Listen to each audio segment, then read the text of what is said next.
minutes sur Boursorama et TV Finance. On retrouve Mathieu Driol. Rebonjour Mathieu. Rebonjour Claire. Alors je rappelle que vous êtes analyste senior pour Day by Day. On va scruter les market movers comme chaque jour.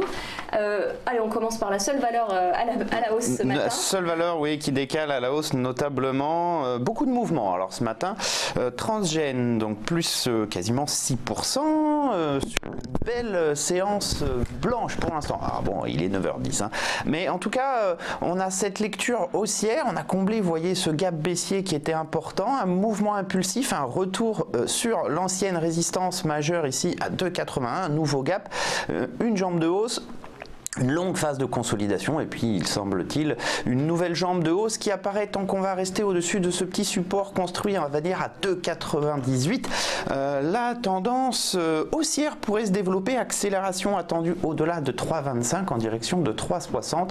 Alors c'est pour l'instant un mouvement de court terme, vous voyez à moyen terme, on est semble-t-il en train d'essayer de construire une base tout en bas de ce grand mouvement. Il ne faut pas oublier que Transgène valait 13 € en mars 2014, on est quand même tombé à 2, donc on digère, on fait une phase de digestion, ça ne sera qu'au-dessus, on va dire, des 4 € qu'on aurait quelque chose à moyen terme d'un peu plus consistant, donc pour l'instant ça n'est qu'un mouvement de court terme. Attention, je crois que c'est une biotech ou quelque chose comme ça, ça peut bouger très très vivement.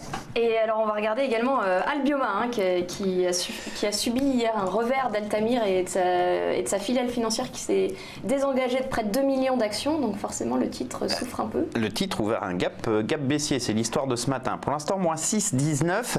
Vous voyez, on est revenu à proximité du support majeur à 19,30. Pour l'instant, on a une bataille sur ce niveau. Ouverture très faible, bougie blanche pour l'instant. Ça veut dire que les acheteurs ont profité de ce mouvement correctif, de ce gap baissier pour reprendre des longs, en tout cas pour défendre le niveau. C'est l'enjeu de la séance du jour. Est-ce qu'on va réussir, est-ce qu'on va clôturer sous ce niveau ou pas? Si on effectivement clôturer sous 19,30 ce soir avec un gap baissier de cette importance, ça viendrait vraiment dégrader la tendance haussière entamée en mars 2016 aux alentours des 11 €. On aurait alors un retournement, une phase de correction probable au minimum en direction de 18, voire même peut-être plus bas plus tard. En tout cas, ça viendrait vraiment amoindrir. Tant qu'on est à contrario au-dessus de ce niveau, ça tient encore, mais ça devient un petit peu dangereux. En fait, dans le contre-coup de la session de oui. millions de titres hier. Autre valeur à la baisse, Mersen. Bah pareil, donc c'est une histoire de gap. On a dit ce matin, Mersen, gap baissier, moins 8,68 pour l'instant. Et vous voyez une configuration graphique qui ressemble, même si le secteur n'est pas du tout le même. On est sur un plat, on a fait le haut du plat, gap baissier au milieu et on revient sur le bas du plat et support majeur à 35,16. Donc pour l'instant, là, vous voyez la différence, c'est qu'on n'a pas du tout de réaction haussière puisqu'on a un tout petit doji avec un petit corps. Là où, par exemple, on avait sur Albioma une grande bougie blanche, donc signe moins d'un intérêt. Bah pour l'instant, cet intérêt, on l'a même pas sur Mersen. C'est un tout petit peu plus embêtant d'une certaine façon parce que ça veut dire que les acheteurs ne sont pas présents sur cette zone alors que théoriquement, ils devraient défendre ce niveau. Il y a donc un risque pour que cette fois-ci, la clôture se fasse ce soir sous 35,16, ce qui est bien dégradé. Bah là aussi, vous voyez une tendance haussière démarrée à 10,74. On est monté jusqu'à 42. Hein. Donc on a quand même une bonne progression et si on veut corriger, bah, on a beaucoup de place mécaniquement. Le support suivant notable étant à 29,40, vous voyez ici sur ce creux. Donc attention, si ce soir on clôture sous 35,16, ça dégraderait considérablement la dynamique. Alors on reste dans des valeurs baissières. Autre domaine, la santé animale avec Virbac, je vais y arriver. Oui, alors, histoire de gap hein, ce matin, moins 10,55 pour le titre, c'est très compliqué. Vous voyez, il avait tenté de franchir cette résistance majeure à 126,60.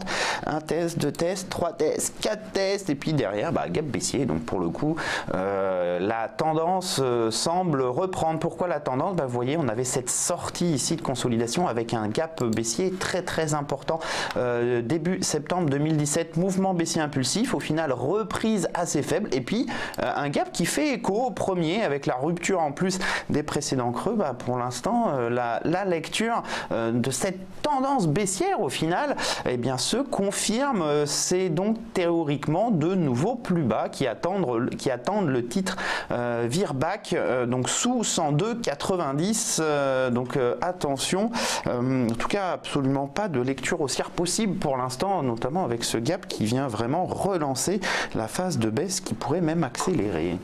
Un dernier mot avec Bourbon.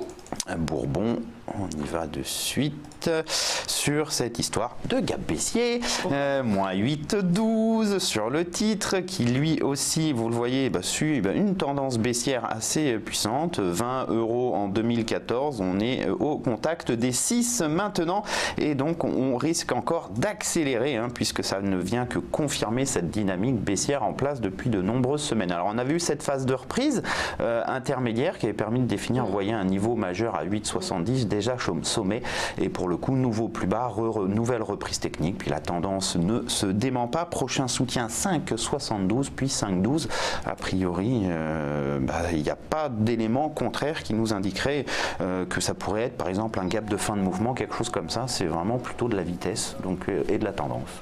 Merci Mathieu, je vous dis à demain, même heure. Déjà on parlera du nouveau Turbo Infinity du jour et on scrutera les market movers avec vous demain.